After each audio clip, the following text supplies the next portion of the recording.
Halifax's home prices have shot up over 60% in the last 5 years, pushing more buyers to move and consider the suburbs. But here's the catch. Some of those affordable suburbs come with brutal daily commutes, limited amenities or hidden neighbourhood issues that you don't see coming. So in this video, I'm diving into the pros and cons of Halifax's top suburbs so that you can make an informed decision before it's too late. And trust me, picking the wrong suburb can leave you stuck in traffic for hours or paying way more than you need to. Now the fifth suburb on this list is going to surprise you a little bit, so stick around to find out why.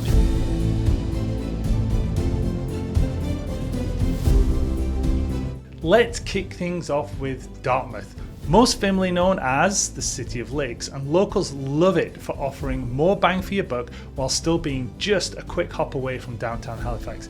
But keep in mind, the pros and cons of any area can be pretty personal, and it all depends on what you are looking for. I always like to start with the cons first, so let's tackle those head on, end with the high note and of course the good stuff. So let's look at some of the cons. Number one, a challenging commute time, because peak rush hour traffic 7:30 till 9 stretches commutes to about 30 to 45 minutes across the bridges. McKay and McDonald bridges have become bottlenecks with frequent delays. Bridge closures can also obviously go for maintenance and can completely disrupt transportation patterns. Accidents unfortunately do happen on the bridge, and that's going to give you about 30 minutes with no real alternatives. Smaller property sizes as well, because Dartmouth lot sizes are about 30% smaller than somewhere like say Hammond's Plains, and many properties are built in the 60s and 70s, so minimal yard space. You've got limited privacy between the homes in most neighbourhoods as well, due to how close those houses can actually be because of restrictions and additions on expansions due to those lot coverage regulation. Let's get into some prices here, because 12% year on year price increases make once affordable areas a little bit out of reach, so we've started seeing bidding wars becoming common in those most desirable neighbourhoods. Now that's going to lead to first time home buyers increasingly priced out of market, and then we see the investment buyers driving up competition for entry-level homes as well. So if drawbacks for Dartmouth seem tough to overlook, you might be wondering why it's still the fastest growing suburb in our Halifax region. The answer might surprise you. It's a bit of a game changer for the local real estate market. Ready to dive into some pros? Let's get into the good stuff. Strategic location as well as transportation options in Dartmouth, because we have the two bridges, the McDonald and the McKay, which are going to give you direct routes to Halifax. You can opt for also the 12-minute ferry downtown to Halifax, which is going to give you some scenic harbour views. Ferry operates every 15 to 30 minutes with amazing reliability, and a monthly ferry pass can be less than the bridge tolls and downtown parking. Going on to a second point, we're talking about booming economic development, because Dartmouth Crossing has over 100 retailers, creating a big commercial hub. Burnside houses over 2,000 businesses, and an additional 2,000 jobs in the past year have been created alone. There is an emerging tech hub in the downtown, giving us younger professionals coming in and a growing number of remote workers who need minimal commuting. Now let's look at an exceptional outdoor lifestyle, because there's 23 kilometres of connected waterfront trails throughout the whole community.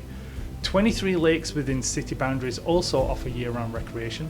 3 swimming lakes with walking distances, Sullivan's Pond, Lake Burnett, Lake Micmac, and of course Lake Burnett does have Olympic level paddling course. Winter activities of course are going to cover skiing as well as skating and cross-country skiing. The downtown area, Alderney Landing, has over 200 cultural events every year. 50 new restaurants just last year have opened up.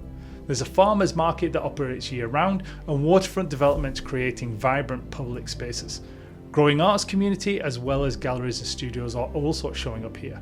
And then we get into the housing value proposition, because average single family homes here $550 to $650, whereas we go to Halifax, we're probably on $650 to $700. So there's a potential for over $100,000 saving in comparable properties. That means a more square footage per dollar than Peninsula.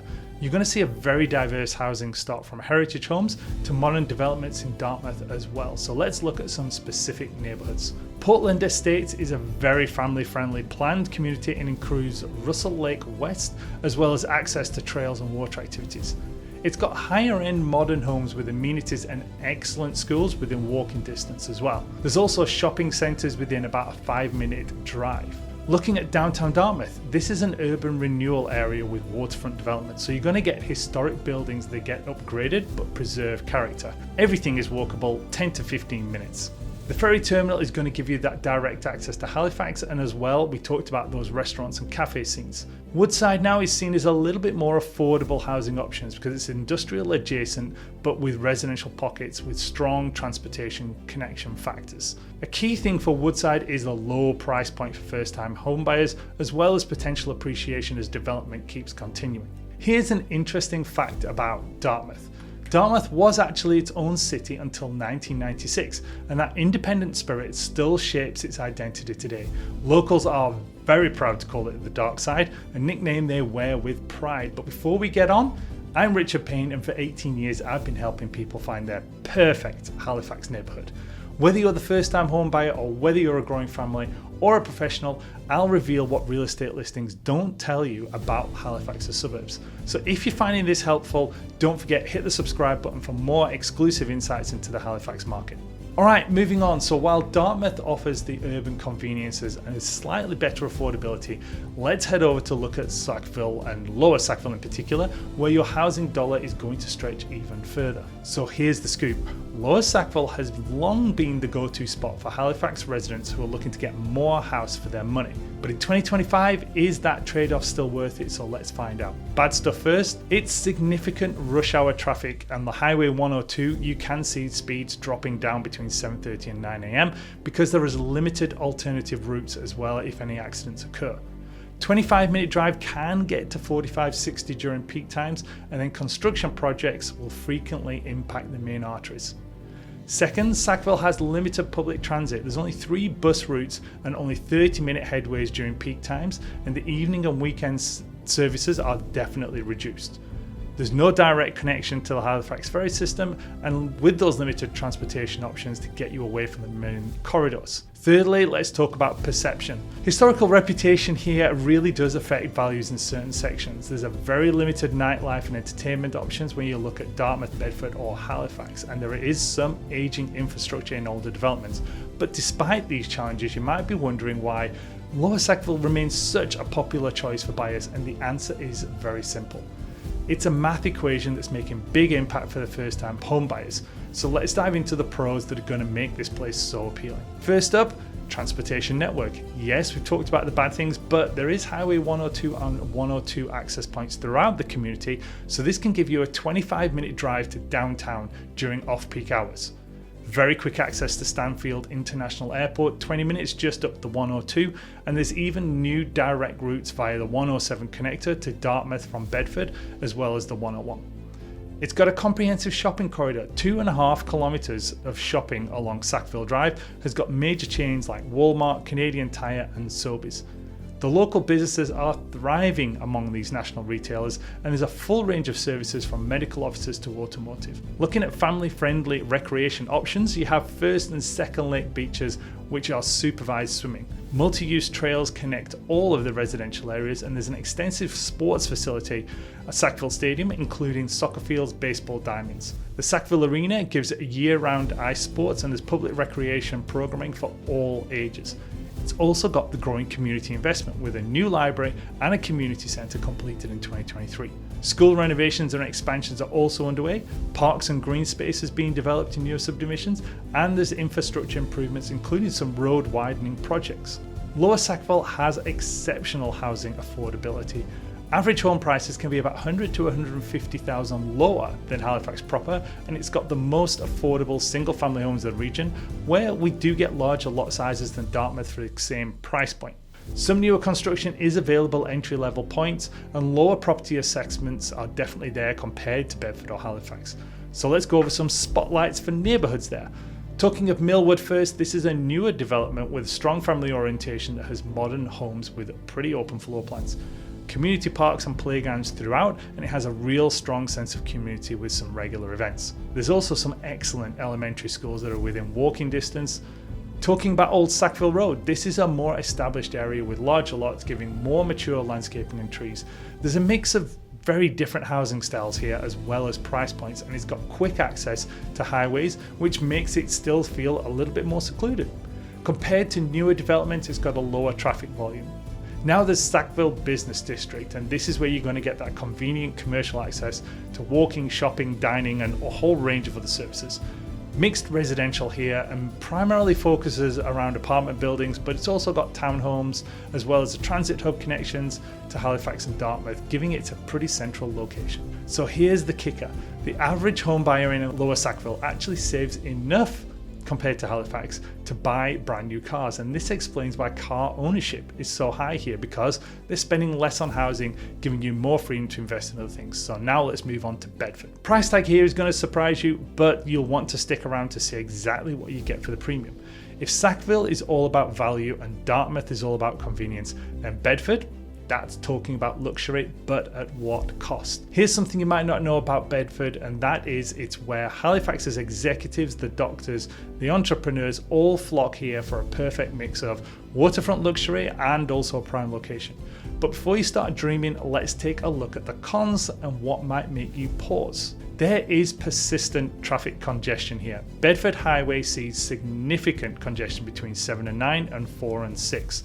Limited alternative routes are going to get you into Halifax, and Highway 102 backups affect the Bedford exits, and construction projects frequently impact the main arteries.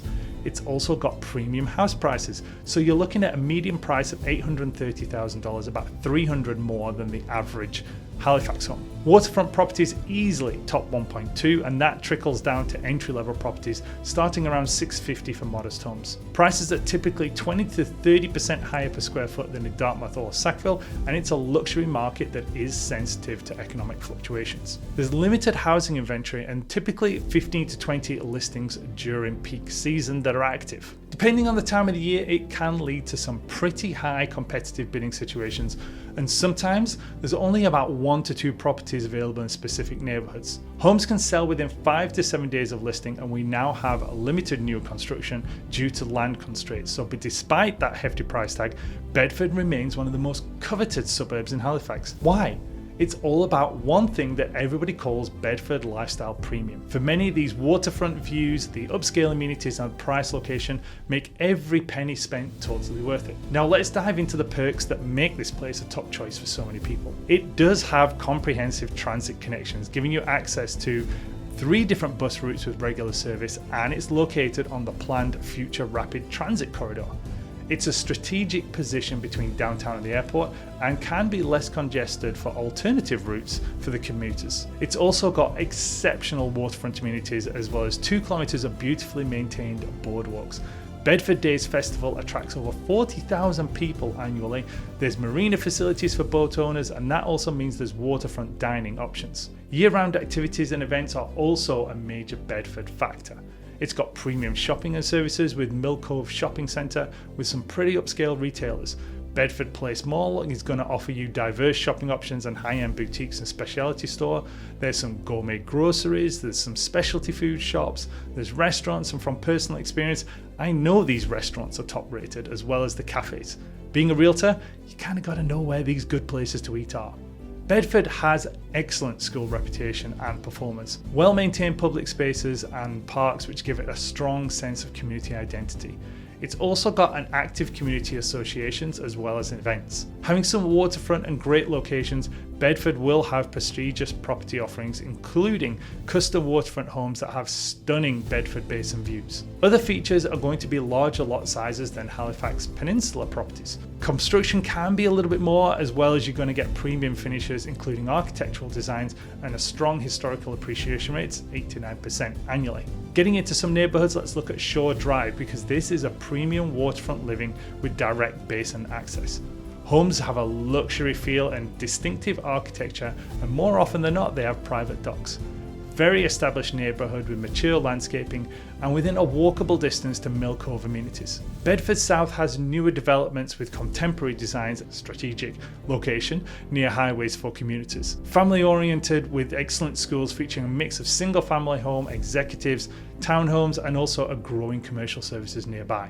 Bedford West, which is of course the newest neighbourhood that everybody's talking about, is a rapidly growing area with continuous development. New amenities are being added regularly and has more accessible price points than Shore Drive, but let's remember we're still starting at about $800,000 here. The design is a modern community plan with trails and parks and a strong potential for appreciation. Quick fact for you here, Bedford has the highest concentration of luxury vehicles in the whole of HRM.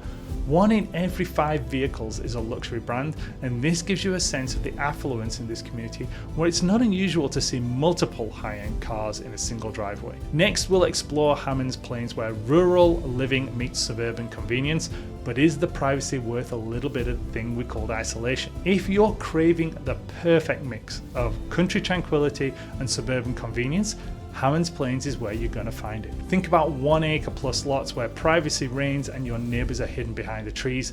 It's the ultimate escape without sacrificing city perks. Bad stuff first. There can be substantial property tax burden, as the average property taxes here are about $7,000 to $9,500 annually because larger properties.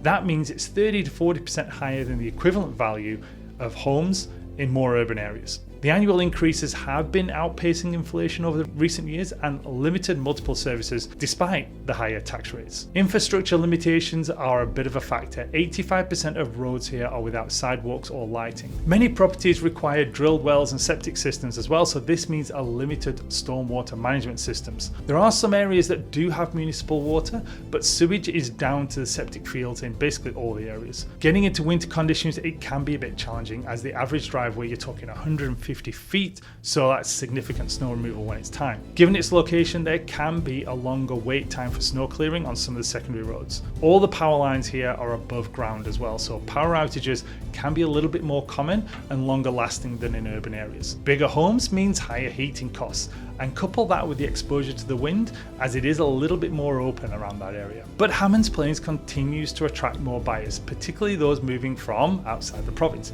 But what keeps drawing them in? It's the allure of spacious private living, something that's becoming harder and harder to find in today's market. So now the good parts. You're going to get exceptional privacy and space, as an average lot size of about 3/4 of an acre to 2 acres compared to 0.1 to 1/4 of an acre in other suburbs. Natural buffers between the properties and the space means that you're going to get room for additions, outbuildings and recreational features. Space for gardens, play areas, outdoor living, and also one of the biggest pluses being freedom from noise and pollution and neighbour proximity. It's also got some growing amenities, with development going on with Sobeys and other grocery options, which reduces that dependency on Halifax. Restaurants and cafes are starting to open regularly, as well as medical services expanding into the community.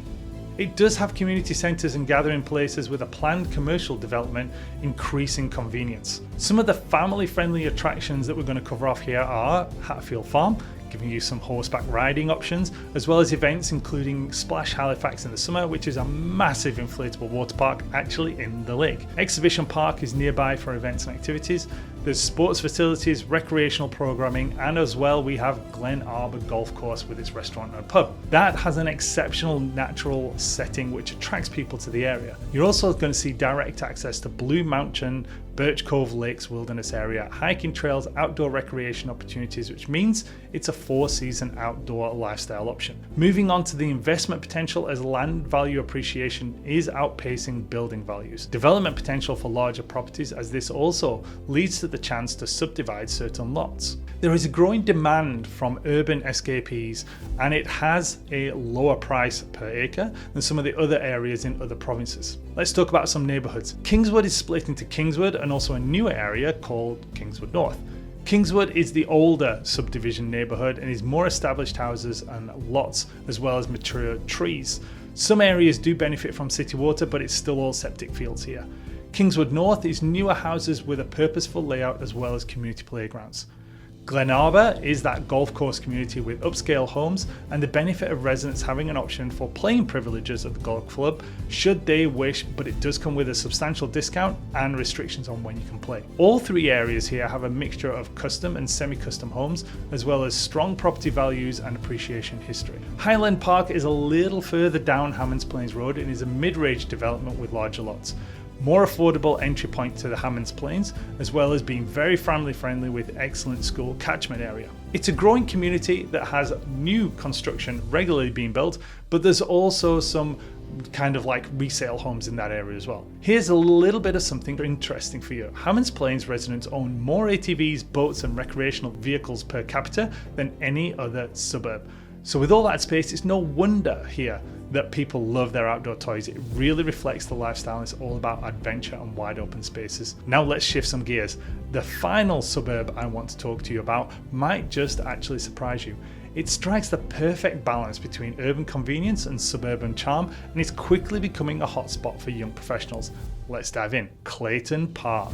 Get this, Clayton Park has completely transformed in just a decade. What was once a really quiet residential area is now one of Halifax's most vibrant, diverse and amenity-packed suburbs. And trust me, this place is buzzing with energy. Sticking with our formats, let's go into the cons first. There's an element of transportation dependency here. 75% of residents commute by car despite bus access, and there is limited parking in higher density areas. Traffic congestion can be high on major arteries during those peak hours, and transit routes focus on Halifax connections rather than internal mobility. It's also seen rapid development, reducing green spaces as there is an increase in population in this area, straining the existing infrastructure. This means construction noise and disruption in growing areas. Parking challenges in high density sections are going to become apparent. The visual character is also changing with these new developments starting. Looking at prices, there's inconsistency here all over because similar homes vary by 50 to 100,000 based on the location. There's micro neighborhoods with dramatically different values, making it pretty difficult to work out what the pricing should be. Given these newer developments, this leads to limited historical sales data and a potential for overpaying without local knowledge. And here's the real kicker. Despite its growing pains, Clayton Park continues to draw in tons of buyers, especially the younger and more diverse residents. But why? Well, it's all about what the urban planners call the sweet spot, and Clayton Park has really nailed it. Now for the good stuff. It's got a very diverse community. The dynamics as a middle to upper middle class neighborhood gives it growing diversity, and 30% of residents living here are actually new Canadians, so you're going to get cultural events and community celebrations as well as vibrant, evolving social fabric to the area. Talking about shopping accessibility now, which is excellent here. Lacewood Drive is a retail corridor with major chains and also professional services and medical facilities. It's a walking distance to essentially every service that residents will ever need, and also gives diverse dining options reflecting community demographics. Continuous commercial development here as well is also continually putting in options. It's got world-class recreational facilities. The Canada Games Centre has an Olympic-sized swimming pool, as well as a diving section, slides for the kids of all ages, and a separate lap pool to keep the hardcore swimmers happy. It's got comprehensive fitness facilities and programs in the Canada Games Centre, and there are sports courts and fields for various activities. It's a year-round recreational option for all ages and community programs and classes. Clayton Park has a strategic central location right between downtown and Bayers Lake Business Park. That gives it quick access to highways and major arteries. It's got multiple route options in there to avoid any of those traffic bottlenecks, and the central position reduces your overall commute time. Housing is a pretty diverse mix of townhomes, condos, single family homes and rental buildings, which gives housing options for various life stages and budgets.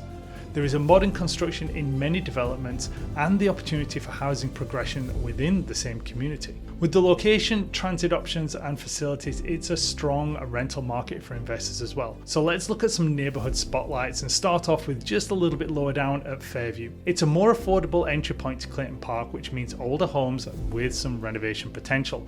Strong rental market here for investors with good transit connections and proximity to shopping and services. Clayton Park West itself is an established area with most amenities nearby. It's got a good mix of housing types and price points and benefits from being walking distance to major shopping centres. There's a strong community engagement and events, and houses do have mature landscaping and neighbourhood character. Now, what makes Clayton Park truly unique is that it's Halifax's most ethnically diverse suburb, with over 30% of residents being new Canadians. This cultural richness has transformed the area, bringing incredible restaurants, cultural events, as well as a cosmopolitan vibe that you won't really expect from a suburb. I've got to say, Clayton Park might just be one of my favourites, but of course, it all comes down to what fits your lifestyle the best. So let's do a quick comparison of all 5 suburbs and help you to try and find that perfect match. So here's a quick rundown to help you choose that right neighbourhood. Dartmouth offers city-like amenities at lower prices, plus a scenic ferry commute.